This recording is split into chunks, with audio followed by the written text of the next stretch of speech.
The auditorium lights dimmed to a single spotlight, and 12,000 phones rose like a constellation of glowing stars. On stage, a girl in a thrift store dress clutched a microphone that looked too heavy for her thin arms. Her name was Lila Reyes, and she had never sun-gated anything more than the $23 in her pocket, until tonight. The MC's voice cracked with drama. Next up, singing an original song for her mom, "Give It Up for Lila." The crowd roared, but Lila's knees shook so hard the mic stand rattled. She closed her eyes, whispered, "This is for you, Mom," and let the first note tear out of her like a confession. 3 rows from the stage, a man in an immaculate charcoal suit froze mid-sentence. His name was Victor Langston, tech mogul, magazine cover, billionaire. He had come only because the charity auction promised naming rights for the children's wing of St. Mary's Hospital. He had not come to hear a child sing. Yet when Lila's voice, raw, trembling, impossibly pure, filled the hall, Victor's champagne flute slipped from his fingers and shattered on the marble floor. No one noticed. Every eye was on the girl. Lila had grown up in the cracked apartment shadows of South LA. Her mother, Marisol, cleaned offices at night and coughed blood into paper towels by morning. The doctors called it stage 3 lung fibrosis, the bills called it impossible. Marisol's only rule was simple: Mija, promise me you'll never sing for money. She wanted her daughter to chase dreams, not desperation. But when the hospital threatened to discharge Marisol for unpaid balances, Lila broke the promise. She forged her mom's signature on the talent show permission slip, practiced in alleyways so neighbors wouldn't hear, and memorized bus routes to the downtown auditorium. She told herself one song could buy one more treatment. One song could buy time. Backstage smelled of hairspray and panic. Contestants compared sequins and resumes, Lila compared nothing. She had arrived with a paper bag containing a peanut butter sandwich and the hospital invoice folded so small it fit in her shoe. The girl before her, a TikTok dancer with 1 million followers, tripped off stage in tears after forgetting her routine. Lila's stomach lurched. She pictured Marisol attached to oxygen tubes, whispering, "You don't have to save me." But the alternative, watching her mother fade, was worse. Victor Langston had not planned to feel anything tonight. He had built firewalls around his heart the way his engineers built code, efficient, impenetrable. 17 years ago he had been a different man, 25, reckless, touring with an indie band that opened for bigger acts. One night in Echo Park, he met Marisol, a waitress with a laugh that sounded like sunrise. They had 3 months of borrowed time before his label offered a European deal. He left a note and a plane ticket he never expected her to use. She never did. 9 months later, Lila was born.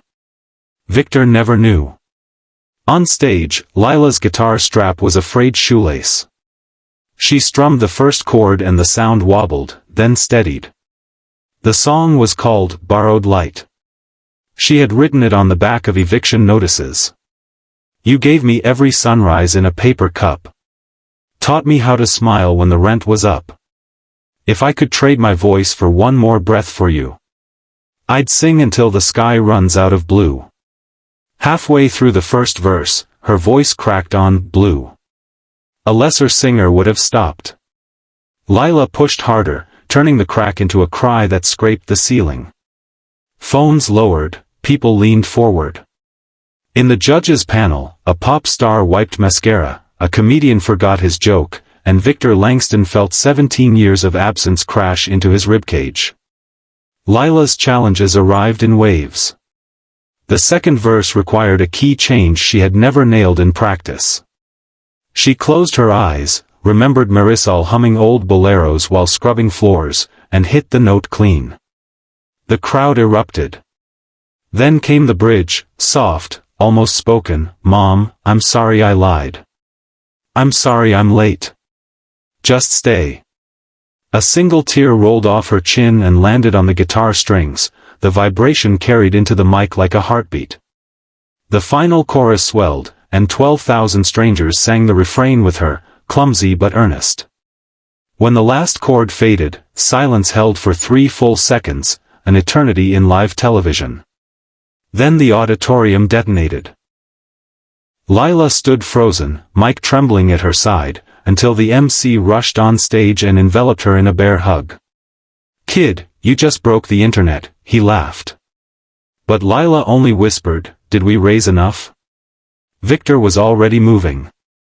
He pushed past security, past protests, until he stood at the edge of the stage. Lila saw him, tall, tailored, eyes the exact shade of her own, and assumed he was a sponsor. She offered a shy smile. "Sir, the donation link is in the description." "I don't need the link," Victor said, voice rough. He reached into his jacket, pulled out a platinum card, and handed it to the MC. "Cover whatever she needs." "All of it." The MC's jaw dropped. The pop star gasped. Lila blinked, confused. The host recovered first. "Sir, that's incredibly generous, but we have to verify." "Verify this." Victor turned to the camera drone hovering above. "St. Mary's Hospital, patient Marisol Reyes, room 412. Clear the balance. Schedule the transplant consult. Tonight." Then, softer, to Lila, "Your mom's going to be fine." Lila's knees buckled. Stagehands caught her. She stared at the stranger who had just rewritten her nightmare. "Why?" she whispered. Victor hesitated. The truth was a landmine. He glanced at the judges, at the live feed, at 12,000 witnesses. Then he knelt, billionaire in a $5,000 suit on a scuffed stage, and took her hands. "Because 17 years ago I was a coward. I left a woman who deserved better. I left you before I knew you existed. I'm your father, Lila. And I'm sorry it took a song to bring me home." The auditorium went pin-drop quiet again. Then someone in the balcony started clapping. Another joined. Soon the sound was thunder. Lila's face cycled through shock, anger, wonder, until it settled on something fierce. She pulled her hands free. "You don't get to buy forgiveness with a credit card." "I know," Victor said. "Let me earn it. Starting with your mom." Backstage, chaos. Producers screamed about ratings. Paramedics checked Lila for shock. Victor stood at a respectful distance, hands in pockets, until Lila marched over. "If you're lying." "I'm not." He pulled out his phone, opened a photo, a younger Victor, arm around a radiant Marisol, both laughing outside a club. The timestamp read 17 years ago. Lila's breath hitched. They let her call the hospital. Marisol, weak but awake, heard her daughter's voice and the impossible news. "Mija, is this a prank?" Lila cried so hard the nurse took the phone. Victor spoke to the doctor himself, arranging private transport. The talent show ended, but the story didn't. Clips of Lila's performance rocketed past 100 million views in 24 hours. Hashtags multiplied, hashtag borrowed light, hashtag find Lila, hashtag sing for mom. Strangers sent teddy bears to the hospital. A GoFundMe meant for one treatment overflowed into a trust fund. Marisol received a lung transplant 3 days later. Top surgeon, private suite, no questions. Recovery was slow. Lila visited every afternoon, guitar in tow. Victor waited in the hallway until invited. The first time Marisol saw him, she threw a bedpan. The second time, she let him hold her hand. Forgiveness, like healing, took time. 1 month later, Lila returned to the auditorium, not as a contestant, but as the headline act for the charity gala. She wore a simple white dress Marisol had sewn from curtain fabric.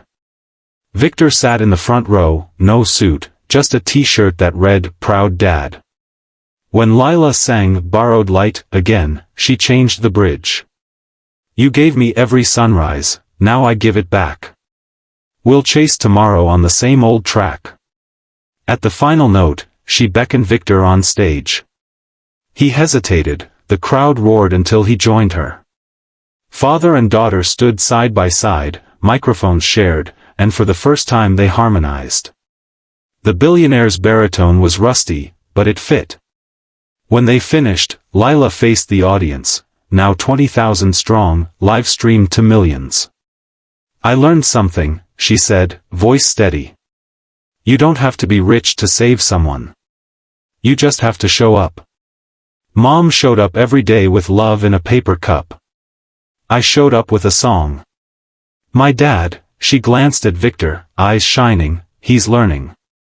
And if any of you out there feel like giving up, borrow our light until you find your own. The lights came up. Confetti fell. But the real magic happened in the comments section, where strangers posted videos of themselves singing Borrowed Light in hospital rooms, subway cars, nursing homes. A movement was born. If this story moved you, hit that like button. It tells YouTube to share hope with someone who needs it. Subscribe and ring the bell. Next week we're telling the story of the nurse who adopted the baby she saved. Turn on notifications so you never miss a miracle.